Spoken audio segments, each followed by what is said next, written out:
কোটা আন্দোলনের প্রভাবে রাজধানী জুড়ে ছিল তীব্র যানজট। ঘণ্টার পর ঘণ্টা অপেক্ষা শেষে পায়ে হেঁটে বাড়ি ফিরেছেন অনেকেই।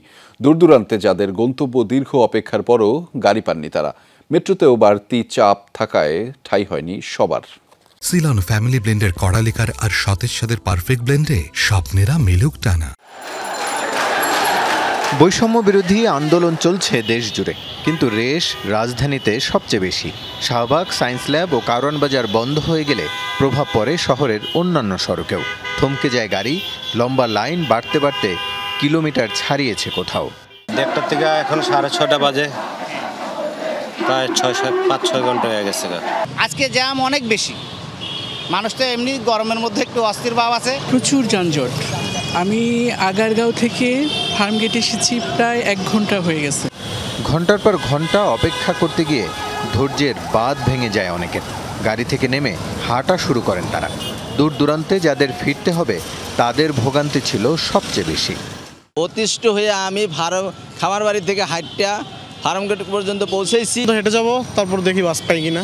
এখানে এদিকে তো রাস্তা তো পুরো জ্যাম, কোনো রিক্সাও পাচ্ছি না। যাবো হচ্ছে বাসা হতে, কীভাবে হেঁটে, যেহেতু আমরা আন্দোলন করছি আমরা হেঁটে যাবো, কেন না। এক পাশে জট লেগে গেলে অন্য পাশে দেখা দেয় গাড়ি সংকট। বিভিন্ন বাস স্ট্যান্ডে দীর্ঘ অপেক্ষা যাত্রীদের, কিন্তু সময় গড়ালেও গাড়ির দেখা মেলেনি। কষ্ট তো হচ্ছে, সারাদিন অফিস করে এখন যদি হেঁটে যাওয়া লাগে কমলাপুরে, তা তো অনেক কষ্ট না। হাঁটতে যাবো আর কতক্ষণ বসে থাকা যায়, চতুর্দিকে তো জ্যাম।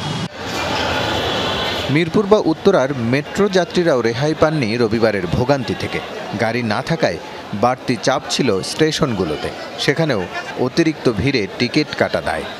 গাড়ি পাচ্ছি না, আমরা ওখানে প্রচুর লাইন দাঁড়িয়ে আছে, এই জন্য আমি নিচে দাঁড়িয়ে আছি। মেট্রোতে উঠছি, উপরে উঠে টার্মিনালে ঢুকতে পারি নাই, ওখান থেকে আবার নিচে নেমে চলে আসলাম। তো আমি শ্যামলীতে যাব, আমি প্রায় মগবাজার থেকে পুরোটাই হাঁটে এসেছি। রাজনৈতিক বা অরাজনৈতিক যে কোনো আন্দোলনে বরাবরই ভোগান্তি সাধারণ মানুষের। রাসেল আহমেদ, যমুনা নিউজ, ঢাকা।